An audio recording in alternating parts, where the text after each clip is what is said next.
Hello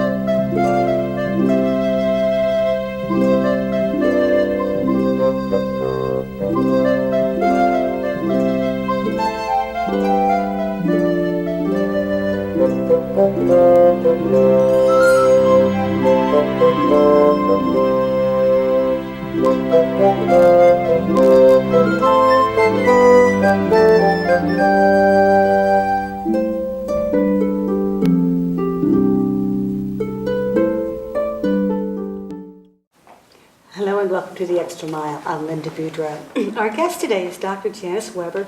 She is an associate professor at UL in the Department of Child and Family Studies. And we're going to find out about that. So welcome. Thank you. Let me just say that Dr. Weber is one of my old friends, and it's always good to see you again. It's been a long time. Been a while. Thanks for coming back today. Thank you for having me. So you've been at UL for a while now. About 30 years. It does go by fast. And you've been with Child and Family Studies that whole time, is that right? Yes, actually, when I first started at UL, the program didn't exist. And we were under the auspices of home economics. And we were called General Home Economics. And when I started at UL, we changed the name to Child and Family Studies. Because why? Well, the students were interested in that area, but they just couldn't find us. They didn't know where to go. So once we changed the name, our enrollment blossomed. Yeah. So we went from 6 students graduating a semester to sometimes 40 students graduating a semester. And that's a significant jump. So what is Child and Family Studies? I mean, is it like sociology or psychology or home ec? What is it? Well, we take a holistic approach. So we study the whole family, and we study the family in different areas and different dynamics of the family. So we're interested in consumer education, family financial management, as well as parenting, normal development, individual and family development, and diversity. So just about anything related to families and children and their normal development. So we can compare someone who's behaving in a certain way, we can know what's normal and what's abnormal. So part of it then is it gives you kind of a leveling so that you can know what we can expect. Is that right? Baseline. Yeah. And then do you help your students learn how to do interventions as well if there are problems? Our students are trained in family life education, so they can be certified as a family life educator when they graduate from the program. And what does that really mean? Okay, well, I've been a certified family life educator for 30 years, so it's a relatively new certification in the big scheme of things. It's a certification done by the National Council on Family Relations, which is really an international organization. And they have certain content areas, some of which I've already mentioned, and certain standards related to those content areas that the students must meet in order to become certified. So when they graduate, they can become provisionally certified, and once they have training for 2 years, they become fully certified. Okay. This means they have those content areas covered, and it prepares them to do what we call primary intervention or prevention kind of services. If you're a counselor, you might call it psychoeducation. Okay. So let's kind of back it up then for people watching today. They're still trying to wrap their head around this and what exactly it looks like. What are the kinds of things that your students are learning? I mean, we spoke of it in broad general terms, but what does it mean to have the certification and what's covered in that? Well, for example, in one of the courses that I teach is called Families in Crisis, and they learn the theories that have to do with family stress and crisis, and then they learn how to do crisis intervention so they can identify when someone is in crisis and they know what to do in those situations. They can also do suicide assessment. And since we've had a lot of suicide awareness going on lately, since it was Suicide Awareness Week or month a little while back, so that's really very timely then. Yes. Now, you have actually, I think, if I remember correctly, been part of the driving force behind getting this whole certification process in place and getting the standards up. Is that right? Yeah, when the program first started about 30 years ago, I used the standards to change our program to meet those standards. And once the National Council on Family Relations became aware of it, they decided they would start approving programs from their office. So now they've got over 130 programs approved across the country, of which we are one of the approved programs. Okay. And what this does for our students is if they want to become certified when they graduate, they have an abbreviated process. Instead of having to take a test, which other people, for example, if you wanted to become certified in the area, you might be able to, but you would have to take a test. Our students only To be able to measure how much I knew about those particular areas. the content areas. Yeah. Yeah, whereas they can do a checklist and it'll cost them less, their certification fee will be less. Okay, so it saves money, it saves time, it saves trouble. Right. And what can you do with that certification once you get out into the big world? Well, the certification shows not only that they've covered the content areas, but also that they maintain their knowledge in the areas, because to maintain certification, you have to recertify every few years. So you get CEUs and continue ed and all that kind of Correct. stuff, is that right? Correct, yes. So now you have, as I said a minute ago, built this program and you've graduated over the years a lot of students. Yes. And we've actually worked with many of your Yes. students. We've hired some and, and others have come through our programs as interns. Yeah. And what I find about them is that they're well-versed in an array of topics. And they seem to, I think you used the word holistic earlier, but they seem to have a holistic approach. Is that Yeah. intentional? Yes, and I think that stems from our background coming through home economics, originally that being our foundation, although that term is no longer used. That being our foundation, the students learn a lot of the content areas. So they know about consumer ed and family financial management, which no other area teaches that. Right. They also know about housing, home furnishings, purchasing, which is a very important issue for families. Many of our divorces are caused by disagreements about family finances. And if you are going to work in social services, poverty is going to be, a condition that most of your clients are going to Exactly. have, and you got to be able to deal with money in a different kind of way. Exactly. Do you learn that in the program? Yeah, budgeting is one of the things that's covered in our family resource management class. Besides, programs that are available to people, as well as how to protect yourself from fraud and scams and those kinds of So it's things. a lot of really interesting stuff. It's not dry and academic at all, a lot of it, huh? Because A lot it of pertains to our application. lives. Yes, yes. In a very real and concrete way, it pertains to our lives. Yes, we can take all that information home and use it for ourselves, as well as our own family members, as well as sharing it with other people. Okay, and that's one of the unique things about your program. Very unique. Has it been a challenge, or in the earlier days, was it a challenge to kind of move it out of that kind of home ec kind of box? Home ec has, it's not that it's not substantial and doesn't have a lot of really valuable information, Right. but as we were becoming scientists and as we were trying to, change the way that we, I hate to say, taught or valued data, Yeah. was it a problem? And sometimes yes and no. I think part of it was ignorance about home economics, because home economics was started by a chemist, a There you female go. chemist many years ago. And so it was based on science. It is a science. The first degree I have is in home economics education, and it is a science degree, and I have a science minor. So There. yeah, so people didn't have an understanding of it. It had a bad name. It had a housewife kind of. Yeah, it had which and there's nothing wrong with housewives. No, but that's just how it was viewed. Exactly. And look at the programs we have whole stations for housing, whole stations that show foods, all the things that we taught and still teach in different areas, and we call it something else. Mm-hmm. But those all come from our foundation. Our area is just a specialization in the family, which includes every individual member as well as the family as a whole, as a family system. So I'm thinking as you're talking, as you begin to build a curriculum around families, which really most curriculums are not built around families, No. they're built around communities and civilizations or individuals. But to me, the family is one of the most complex units around and one of the most dynamic. Yeah, very important. Of course, the building blocks of our society, and how as a family goes, so does the nation go. Yeah. And So does the individual. yes, yeah. So when we work to make healthier families and more balanced families, that's going to help our nation to be healthier and balanced. Because, just think about it. If anybody has a bad day in the morning with their children and with the husband and they have to go out to work, it's difficult to focus on being efficient and having a good productive day at work when you have these issues at home Exactly. that are unfinished. Exactly. So could people kind of learn about how to manage those things in your curriculum?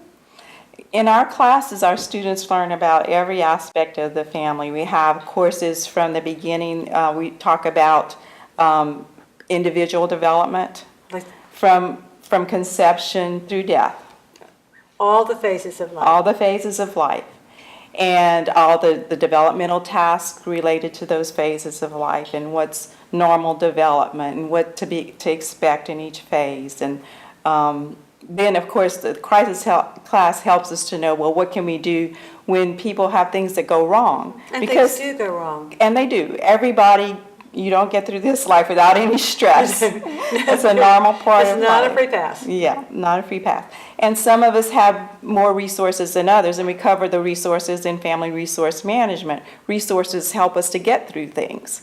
So And resources are not just money, because your students have resource books, don't they? Do they still do that? I'm sorry. The card box or all. Oh, they used to do resource file boxes. Right, yeah. right. Now that's online. Oh, that's true. That's true. I forgot. That's right. Yeah. No more boxes. Everybody does everything online. But we do, connect students and teach them how to connect with resources, and also to evaluate them, because online resources, some are better than others. Yeah. So we need to know what's a good online resource versus one that's, someone's opinion versus research-based. Good, good. Yeah. I'm just realizing how different all that is to access information, because that was one thing that you did that nobody else did over there was teach students how to locate community resources and then how to access them and help others to access them, which is a big deal. Yeah. We do still talk about the Guide to Human Resources, and they access that now online rather than through book form, but we do still talk about that, and especially in the crisis class where we connecting to resources. But we're mainly about preventing problems, because when you learn, it's called primary prevention. Okay. When you learn ahead of time, for example, when you take driver's ed, you learn how to drive correctly, you're less likely to have an accident. When you learn how to do parenting before you have a child in the best way, you're less likely to have problems with your That's children. When you learn about marriages before you get married, then you're less likely to have problems in your marriage. So that's preventing problems. Then they also learn about secondary prevention, which is once there is a problem and if there is a stressor and or a crisis, then they can intervene either to prevent the crisis or to help them to have a positive outcome to the crisis. So that's really kind of the nuts and bolts of the curriculum then, is looking at all those real life situations and kind of beginning to understand and analyze them. Everything from the developmental stages to what does it take to make a marriage work? Where else do you learn that kind of stuff? Really? When you start and think about it, we're never taught that. I guess we're expected to just fly through life by the seat of our pants, and hope for the best. Everybody thinks it's natural. Yeah. Well, it's not. We're here to tell you it's not. The easiest way to do things and the most appropriate ways to do things and the healthiest ways to do things are not natural, unfortunately. So we do need ways to learn that. And if you look, there are lots of books and available in the library or online. There's information online. But again, it's not all based on research, which really gives us the foundation of what's the correct thing to do. Because often what we think is, for example, it seems to make sense that the earth is flat until you start sailing around the earth. And a lot of things that people think are common sense are really not. Do you have an example of that we could? Well, people tend to do whatever their parents did. Right. And they say, well, I turned out okay, so, this must be the right way My to do it. parent beat me, but I'm okay. Right, exactly, because that's all they know. So when we can teach other ways of doing things, for example, not using corporal punishment, how much better might we have turned out if we didn't have corporal punishment, but we don't know. Right. Because we Right. had it. And the fact that we have to unlearn it. Exactly. Plus, the corporal punishment is a good example because it's teaching children to use violence to settle Exactly, problems. exactly. And then we wonder why they're hitting their friends at school. Perhaps we should look at home. Perhaps. Nevertheless, there's all there are lots of other reasons. influences as Yeah, well, lots and of that's reasons, that's one of the other things we talk about is like how do you manage all of the things coming into the home, because that's another thing that parents need to do is to filter all that out for their children. And I always think that human nature doesn't change no matter what the situation. We still are what we are, but their influences right now seem to be pretty far-reaching. I mean, children are exposed to so much so quickly. Yeah, so much. So it's up to parents to filter that out, and then when information comes in, is to sit down and talk to them about it. It's like, so what do you think about this? Well, Janice, your students are learning this because they're going to school and they're majoring in it. But how do the rest of us learn it? How do the rest of us access that? Well, we have thousands of students that have graduated from our program now, and they're in social agencies and community programs all around town. And a lot of our interns also, are placed around at social agencies and community programs. So hopefully this information they'll share and it'll have a ripple effect. But people have to be open to it as well. And so we're hoping that people will open their minds to what we have to offer them. Are you looking for more students? Do you want more students in you? Oh, we're always looking for more students. We don't never turn away a student. You're not at capacity yet. No, we're not at How large is capacity. your faculty over there now? Well, right now we have 4 full-time faculty, and we also have an adjunct. So it's So we've grown from 2, well, 1.5 really, yeah, 1.5 when I started. And so that's an improvement, and we're hoping, if funding permits, that we can add some more. Now you've moved, right? You're now, where is Well, we're in Hamilton Hall is our location on campus. We're in the process of looking at another site. We haven't, it's not a definite yet, but it looks like we'll be moving to Rougeau Hall perhaps in the near future. So, that's part of the plans on the university campus. They're trying to kind of put the same kinds of programs in one area, and it's part of that whole process, and it's a long-term process. So it does. It takes time, but it makes sense. It's That a way- part of the juggling around. Right. But initially, when we were first started being in home economics, we were in the College of Agriculture Right, and Home I remember that. Economics. I And then remember they changed their name to Applied Life Sciences. And then that whole college was split up back for administration purposes. And now Child and Family Studies is located in the College of Liberal Arts. And So you've been moved out of the old agriculture into administratively, yes. Yes, okay. We are administered by the Dean of Liberal Arts, and our department is now the Department of Sociology, Anthropology, and Child and Family Studies. So that's where you are now, which really does make a lot of sense to me.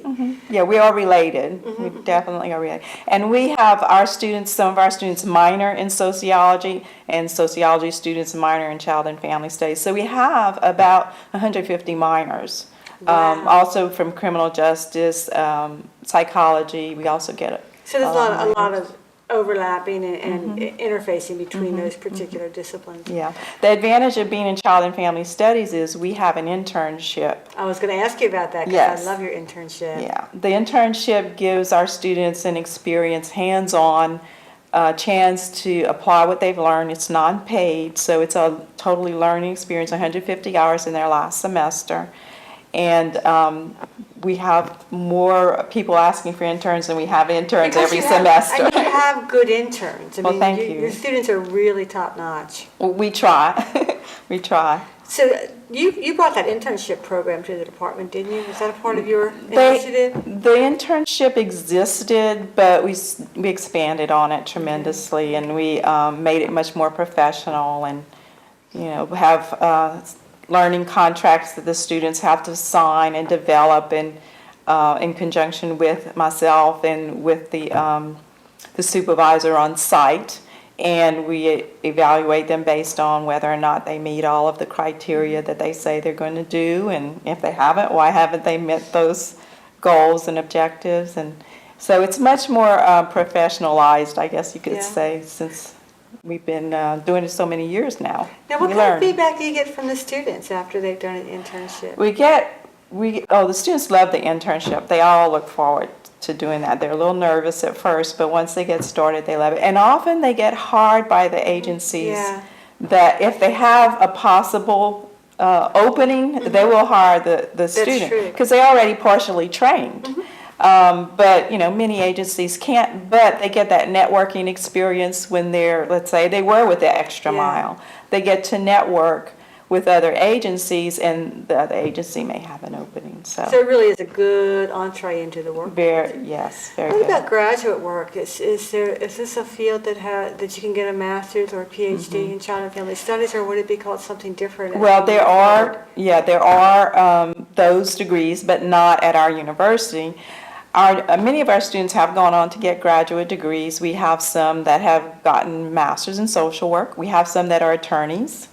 Again, because of the versatility of the degree. Exactly. They focus on family law. They take a class in family law in our course. It's called Marriage and Family Law Wow. in our curriculum. You really are comprehensive, aren't you? Yeah. Well, again, in taking that whole holistic approach to the family, we need to know a lot about a lot of different things. And then some of them go on and get a degree in counseling or marriage and family therapy. We have one that went into gerontology. Well, a couple of them actually in gerontology. So one of the things that students get out of this, aside from just a really good overview of how to live life in a kind of harmonious and healthy way, is that I'm thinking as I'm listening to you that they may not know what their passion is when they start, but they can find or they can discover what part of family life, what part of living is it that most fascinates them? Is it little babies? Is it seniors? Is it law? And then they can specialize from there. And we do have a lab school, which is just a couple of years old now. It was rebuilt after the hurricanes. We had a fire after one of the hurricanes, and we needed to rebuild it. And it's over by the Picard Center, Cajun Dome area, and I think it's 2 years old now. It's a beautiful facility where we have observation rooms. So all of our students go through there where they have a chance to observe a master teacher who has a PhD in child development work with the students, and then they actually get hands-on experience with the 3 and 4 year olds. So, and what are they doing with the 3 and 4 year olds in this? Well, it's they do developmentally appropriate activities. Okay. And do these kids are these kids going there all the time, or is this an intervention? No, it's a lab. So the students that come in there actually have to get on a waiting list because it's not daycare. Yeah. And how many facilities have a person with a doctorate in child and family Almost none. studies who are running them? So, but because of that, it's only till lunchtime, and it's only during the semester when the students are there, because basically they're running it when with the supervision of the director, of course, but they're again, actually doing the hands-on. So this is another opportunity for them to learn not just a skill, but to learn about themselves. And it just sounded like this particular curriculum just gives people so many tools for self-discovery, for managing their own lives, for just really, kind of redefining how we can be. Yeah. And a lot of this is evidence-based and research-based. It is all evidence-based and research-based. You mean we can't have just an opinion anymore? No, we don't. Well, we can state our opinion, but not to the students. So times have really changed. Yeah. So what's the future? Well, we hope that we'll continue to grow, and that with the growth, we'll get more funding for faculty and staff, of course, because we do have, with the students that we have and the staff that we have, we're pretty almost at capacity in terms of how many we can manage. But I have to say that our administration is very supportive of our program and has been, I can say that we're very happy to be where we are. And You're exactly where I think, my opinion, Yeah. I think you're exactly where you need to be, Well, And I've watched it grow over the years, and I'm just so proud of the work that you've done, and so proud of your students. Thank you. So, and again, just very briefly, just to wrap up then, in the last minute that we have, anybody that would be interested in finding out more about it, or maybe majoring in this, what's the deal, what they got to do? Well, they can call, and my number, I'm the coordinator for Child and Family Studies, so they can call at 337-482-6096. Or my email address is jweber louisiana.edu. Okay, and they can just kind of drop you a line and find out more about the program and what's involved. Yeah. And if they're just graduating from high school, they can start off there. Is it hard to switch from one to another if they did, like say they're majoring in something else? No, as a matter of fact, most of our students, most of our majors have transferred from other majors. That's what I was thinking. Yeah. Yeah. Because in the high schools, they aren't aware of what we do. And so when they come to UL and they take one of our classes or they speak to one of our students who are taking our classes, they're often told about the program, and that's when they decide to switch. So we're just giving you a heads up now. Janice, thank you so much for being here today. Oh, thank you and for sharing with us. having me. I appreciate it. Thank you. And thank you for watching The Extra Mile.